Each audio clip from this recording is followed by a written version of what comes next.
no se corre el riesgo, Rafael y Guillermo también, no se corre el riesgo de brindar una imagen como de una persecución desmedida y abusiva contra Danilo Medina? ¿Me permite agregar algo ahí, Roberto? Lo que usted Teniendo eso en cuenta, por supuesto, pero agregándole que el PLD gobernó 16 años, no 8. Porque no hemos ido más para atrás. O sea, no es que dejemos de hacer lo que estamos haciendo ahora, pero es como que nos hemos quedado paralizados en los últimos 8 años. El PLD estuvo 16. El PRM estuvo 4 más atrás. ¿Cuándo perime la corrupción? Mira, Cavada, realmente en caso de que se le llamara, vamos a decir, una persecución, esta persecución va a ser en medida proporcional a la cantidad de acciones punibles de las cuales, vamos a decir, hayan accionado cada uno de los diferentes funcionarios que tuvieron, como dice, bien mirado, no solamente en los 8 años del gobierno de Danilo Medina, sino en todo lo que fue el proceso de los gobiernos del PLD, desde el 2004 hasta el 2020.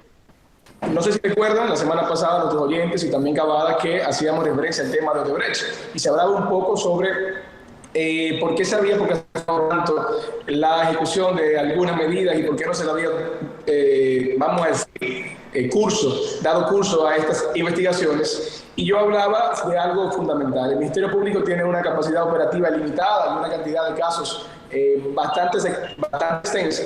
Y corroborando con lo que decía el amigo Hoppelman, precisamente se está trabajando ahora para no cometer precisamente los errores que se cometieron en un pasado y para meter presos, vamos a decir, a un mayor esta categoría superior en las Fuerzas Armadas, debe haber una instrumentación suficiente, una instrumentación coherente con la que el juez pueda realmente hacer esa, con la que el Ministerio Público solicitud y por ende el juez proceda a dar orden de captura contra esa persona.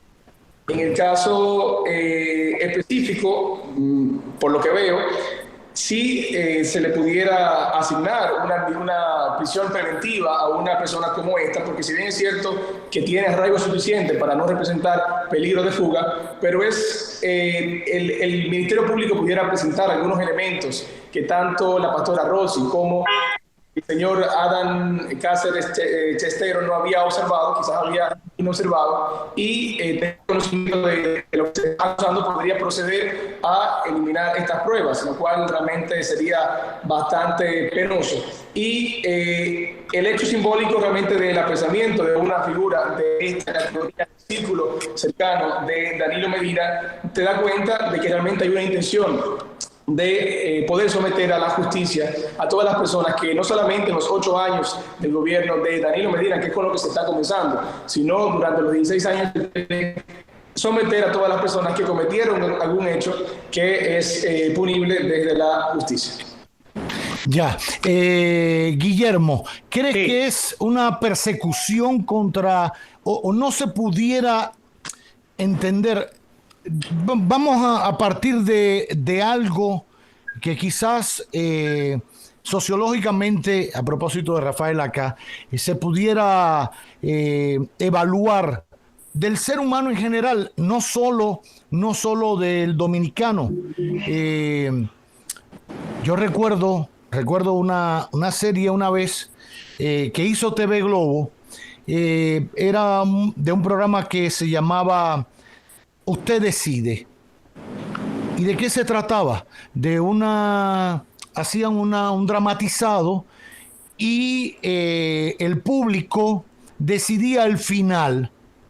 Marcaba un momento contradictorio, había una problemática que se contaba. En este caso, en cuestión, es un programa en la década del 90 en Cuba, que vi en Cuba, que por cierto conducía Camilo Egaña en Cuba, porque trabajó en Cuba también, a veces no se habla de eso, pero trabajó en Cuba, que planteaba que un nazi había matado a un judío, lo estoy simplificando, y que el hijo de ese judío le tocó en un momento encontrarse con el hijo del nazi que había matado a su padre, en una circunstancia donde el judío decidía si ayudaba al hijo del nazi o no a salvarle la vida. Y la gente que estaba en el programa votó que le salvara la vida. Y aquello lo que se armó fue tremendo porque, bueno, y la historia y las cosas y esto. ¿Qué quiero decir con esto? Que aun cuando, bueno, ahí el análisis pudiera ser, no, el hijo no tiene culpa de lo que hizo el padre, partamos de ahí. Pero siempre sale una parte de la bomba del corazón y uno trata siempre de acercarse a la víctima o al que se siente o lo llevan contra la pared o al que se siente en una situación complicada. Uno tiende a solidarizarse, aun cuando haya salido y la corrupción y la cosa, todo eso. Es parte casi del instinto humano. Por eso hay gente que a veces la llevan al paredón o algo, sabiendo que han cometido un hecho criminal y no sé qué, de horrendo, y hay gente que se sensibiliza con eso. No se corre el riesgo con esta política muy marcada hacia Danilo y los 8 años del PLD y el danilismo a victimizarlo y que la gente comience al final a decir esto es politiquería. Lo digo también por lo siguiente: los procesos en la justicia por lo general no son rápidos ni cortos.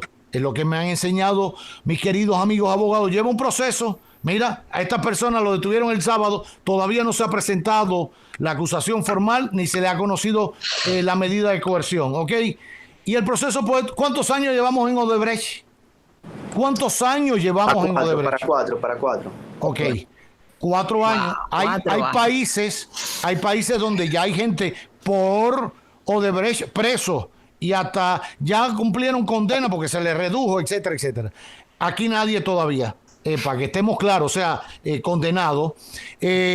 Con esto quiero decir lo siguiente: el tiempo pasa, corre el tiempo, el caso se queda en la cosa.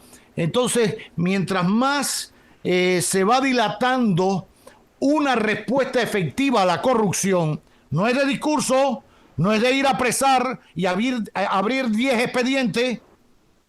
No, es de resultado concreto en corrupción. Sometido por eso y preso por eso. Todavía no hay uno. ¿Ok? Condenado no. Condenado. Entonces, al gobierno de Luis Abinader, del que forma parte el Ministerio Público, con todo lo independiente que pueda hacer, la Constitución dice que se subordina al presidente. Y quien juramentó a doña Miriam y a Jenny Berenice se llama Luis Rafael Corona. ¿Ok? Para que no se nos olvide eso, no son de otra galaxia, no pertenecen a Haití ni el Ministerio Público de Estados Unidos. Y de hecho, los apresamientos se perciben como un cumplimiento de una promesa de campaña. Exacto. Correcto. Entonces, aquí de voz de los compañeros que han tomado la palabra. Correcto. Exacto. Entonces, quiero decir esto porque va a tomar tiempo que haya respuesta, y qué bueno, porque hay que respetar el debido proceso, etcétera, etcétera. Hay que investigar, hay que fundamentar bien esos expedientes. Entonces, siento que pueden caer en esa trampa, echar por tierra un trabajo que es necesario e importante, que es hacer creíble la lucha contra la corrupción, que pasa por instrumentar bien un expediente, por dedicarle tiempo y recursos a casos que lo merezcan. Con esto no quiero decir que este caso, pero quizás pueda haber casos más importantes que el de 4 casas y un pedazo de tierra y una nave de pollo. Y hacerlo con objetividad y con sentido de justicia debería ser lo importante. No se corre el riesgo, Guillermo, de victimizar a Danilo. Y sí, ahorita tenemos que ponerle en un pedestal una cosa y ramos de flores y todo. La peor trampa es la impunidad. La peor trampa es hacer lo que ha hecho históricamente el Ministerio Público, de no perseguir la corrupción y la impunidad. Esa es la peor trampa que tiene esta sociedad, que no hace justicia, que no persigue la corrupción, que las autoridades lamentablemente hacen expedientes que no cumplen con su rol. El Ministerio Público tiene la tarea de perseguir la corrupción de todo tipo, no importa el partido político, no importa la persona, el rango que haya ocupado, y ese es el mandato que tiene según la Constitución. Si el Ministerio Público pues no cumple con ese mandato, pues obviamente la sociedad estaría digamos que reclamando esto, pero no hay un tema de victimización. Si usted cumplió con la ley, pues simplemente tendrá que demostrarlo en los tribunales que usted cumplió con la ley, con la Constitución, y si no, pues tendrá que ser absuelto. Yo creo que este país hace mucho... Como ocurrió en Brasil con Lula da Silva recientemente. Este país hace mucho ha estado demandando una lucha contra la corrupción y la impunidad, y ahora es tarea del Ministerio Público realizar pues esa demanda que hace mucho tiempo que se necesita. Ojalá, obviamente, que existan todos los elementos de pruebas y que se cumpla con esto, pero realmente más que victimizar, lo que tiene que hacer el Ministerio Público es perseguir toda la corrupción sin importar partido político y sin importar rango de ninguna persona. No, Guillermo, es que independientemente si fue una promesa, y es todavía una promesa de campaña del gobierno del presidente Luis Abinader, la justicia dice nuestro compañero Hopperman, tiene que actuar con objetividad. Si la justicia realmente actúa pegada a este principio, pues entonces va a ser eficiente y va a estar accionando en torno a lo que fue realmente concebida. Y si un funcionario, repito, como si es de los 8 años de gobierno del presidente Fernández, como 8 años del presidente Medina, igual también si es del gobierno del PRM, si comete un acto que es punible, simplemente la justicia tiene que actuar con objetividad, independientemente si el Ministerio Público, ¿verdad?, depende directamente del presidente, y entendiendo que el Ministerio Público simplemente presenta una acusación. Ya hay otro organismo que está encargado de decir si al final eso fue verdad o fue mentira, y al final entendemos y la verdad a salir a la luz. Por eso tenemos que respetar el principio, perdón, Guillermo, Sí. Por eso tenemos que respetar el principio fundamental y derecho fundamental de la presunción de inocencia. Claro. Porque si bien es cierto que el Ministerio Público tiene en sus funciones perseguir la corrupción administrativa, que todos queremos que sea sancionada, también es cierto que nosotros como entes sociales responsables tendremos que saber y respetar que las personas se presumen inocentes hasta que una sentencia con autoridad de la cosa irrevocablemente juzgada pues destruya esa presunción de inocencia o manto blanco que le recubre solamente por su condición de ser humano. Entonces tenemos también que ponderar ese tipo de cosas y entender, como siempre les he dicho, tal vez Roberto recuerde esta frase, que cuando mezclamos la política y la justicia no tenemos justicia, pero tampoco se manifiesta la política a favor de los mejores intereses del país. O sea que ojalá que el Ministerio Público logre hacer una investigación responsable basada en pruebas contundentes, y que sea la justicia que determine si el mayor general Adán Cáceres Silvestre ha cometido algún ilícito penal, y que no cometamos los errores que venimos cometiendo consecuentemente de juzgar, condenar y sacrificar mediáticamente antes de ni siquiera tener a la mano la solicitud de medida de coerción. Y lo hago como un llamado a la reflexión de los que tienen conciencia social. He escuchado comunicadores, ciudadanos de todo tipo y de todas clases emitir opiniones y juzgamientos sobre Adán Cáceres cuando ni siquiera tenemos la solicitud de medida de coerción. Eso de verdad que da vergüenza